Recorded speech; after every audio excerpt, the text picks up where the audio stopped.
Welcome to the Reddit Chronicles. Today we will be reading an update by Throwaway. I finally got to talk to my friends and my boyfriend after I ghosted them because of a prank, and I'm glad I did.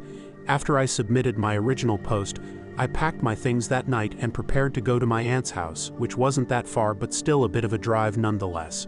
When I finally got there, she was incredibly welcoming and I thanked her for allowing me to stay in her house even just for a while. She gave me a tight hug and told me I was always welcome, and that she will be there to help me when I need her to. She eventually led me to the spare bedroom that they have in their house, and helped me unpack my stuff. She is honestly such an incredible woman, and I love her so much. She's basically the mom I've always wanted. Once I was done unpacking, I was again confronted by the fact that I haven't opened my phone for quite some time now. I've avoided it for so long that I didn't think I could open it again, but I knew I had to. The moment my phone booted up, hundreds upon hundreds of texts, chats, and missed calls popped up on my screen. Even if I was still hesitant, I decided to open my chats and looked at our friend group's group chat first. The chats from the start were all very frantic in nature, with my friends asking about where I was or what happened.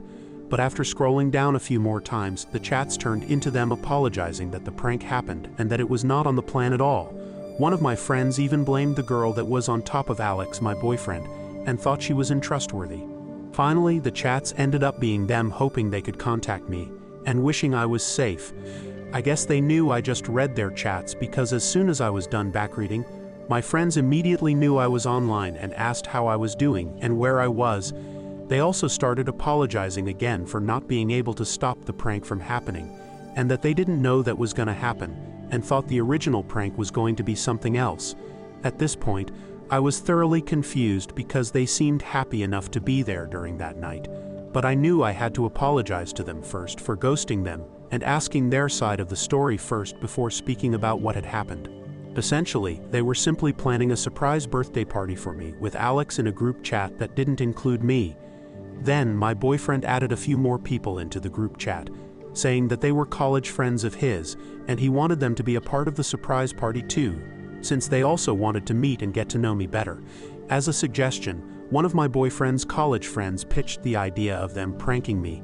The plan was my boyfriend is going to be on the couch with a serial killer, holding a bloody knife, and fake stabbing my boyfriend while the killer was on top of him, and while my boyfriend is bleeding everywhere. My boyfriend's college friends thought it would be funny to see my reaction, although my friends were initially skeptical. They reassured them that it would be harmless fun, and that once my boyfriend and the friend who will be acting as the killer got their desired reaction on camera, they can just tell me that it was all a prank, and my friends and my boyfriend's other college friends would come out and surprise me with their gifts and stuff. My friends eventually agreed, so as long as they don't drag out the prank and immediately reveal everything once they captured my reaction on camera. The day of my birthday comes, and everything they've planned seems to be going smoothly, with them waiting for me. My boyfriend's college friends ushered everyone to hide while they set up the prank, and when it was done, they would hide too. When they finally heard my boyfriend say they can come out, they thought the prank was a success because I looked absolutely mortified. But they knew something was up when even after the prank was revealed, I was still looking shocked and almost teary-eyed even, until I finally turned around and left. They were understandably shook and confused, thinking the serial killer prank was too much, but knowing me, I wouldn't have minded it at all since I love scary movies and an avid horror enjoyer. That was then they realized that my boyfriend's female college friend was on top of my boyfriend, not wearing any serial killer costume and not holding any fake bloody knife. They then saw my boyfriend pushing his female college friend away from him and chasing after me. Some of them also tried to follow me, while some were asking what happened to the original plan. Even my boyfriend's other college friends were wondering why their female friend wasn't in costume, but she was just silent. After a few minutes, my boyfriend came back to our apartment looking distraught and crying. He then tells everyone that they should all go and proceeds to go to our bedroom. They wanted to ask him what happened, but he shut the door before they could. His female college friend then followed him inside, which really weirded them out, but after a while, they hear my boyfriend shouting at her, telling her to F off. She then goes out the door on the verge of tears and leaves the apartment. They said everything happened so fast that they didn't know how to process all that has happened. Not too long after that though, they realized that I was missing and started calling and texting me, but I didn't respond to any of them. Eventually, I was unreachable. I turned off my phone and decided they should just go home and wait for me to respond. My boyfriend's college friends apologized profusely to what has happened and didn't mean for any of this to happen, but they basically just ignored them. They then followed their retelling of their side with videos that they've recoded that proved their accounts, along with an apology and wishing that I was doing well. After my friends told me what happened on their point of view, I felt really terrible and apologized again for ghosting them and telling them that everything that happened was none of their fault. I told them that I would make it up to them soon, but they reassured me that they accept my apology and are just happy that I'm alive and well.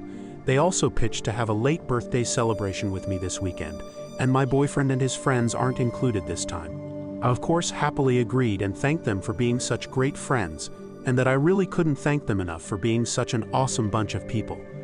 The morning of the next day, my aunt knocks on my door and wakes me up, telling me that I have a visitor downstairs.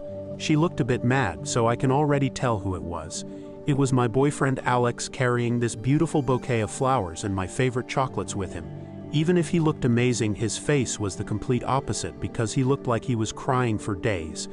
I asked him how he found out about where I was and told me that once I turned on my phone again, an app on my phone that we both have notified him of my whereabouts.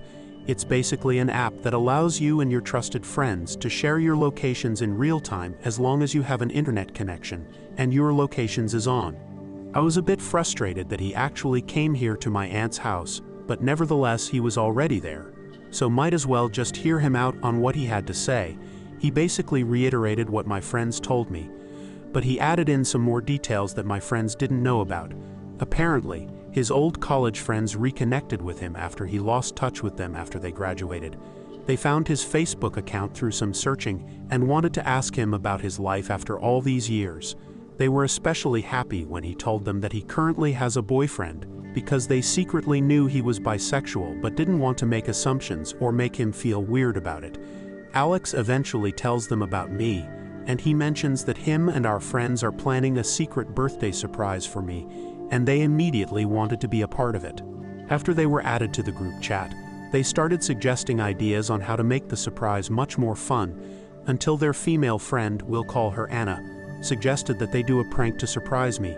Alex's college friends were immediately on board because they saw TikToks of it, and they thought it was really funny, but my friends were obviously skeptical.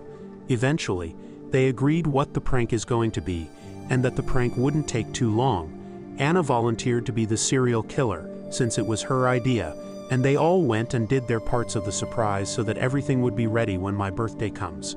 The day of the surprise party comes, and everyone prepares for my arrival. When Anna and Alex went into their assigned positions for the prank, he wondered why she still wasn't in her costume and that her props was missing, but all she could reply was that she forgot. Alex offers to find the costume and props, but Anna insists that there's no more time and that I was going to arrive soon. Alex at this point was extremely uncomfortable and wanted to get out of their position, but before he could do it, I've already opened the door and saw them. He admits that he effed up by laughing a bit at my reaction because it was exactly the reaction he thought I was going to make, but immediately realized what it looked like and called everyone to come out to save himself from the embarrassment and give context to what I was seeing. When he realized that that didn't work, he forcefully pushed Anna away to chase after me, but he wasn't able to keep up once I got into my car.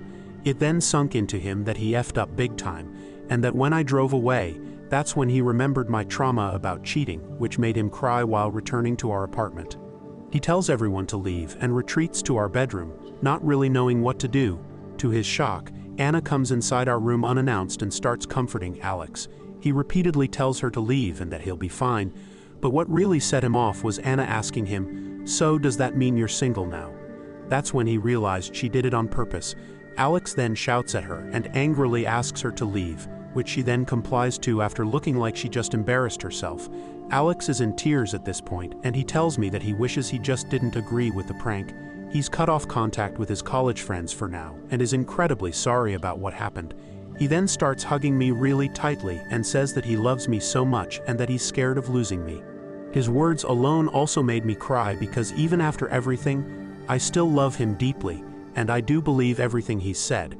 After a minute or two of us hugging and crying, he lets go of me and tells me that we should go back together to our apartment. but that if I still need time and space, he'll gladly give it to me. I gave him a kiss and respond to him with me asking him to help me pack my stuff. Of course, I gave my aunt the warmest of hugs and told her how much I appreciated her for helping me.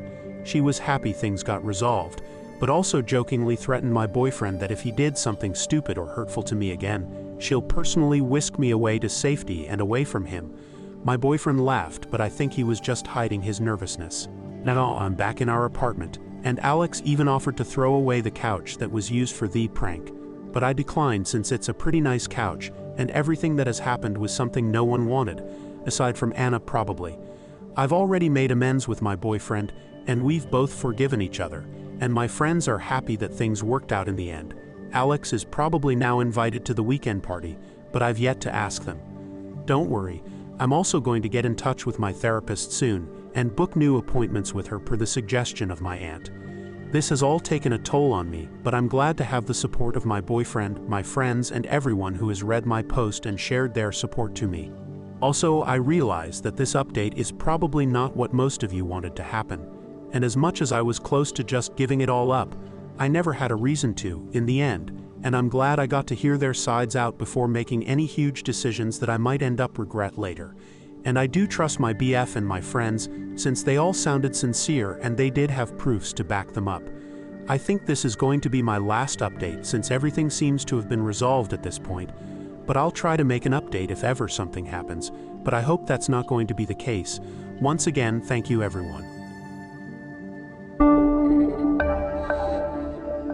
Thank you for listening to the Reddit Chronicles. Follow for more content.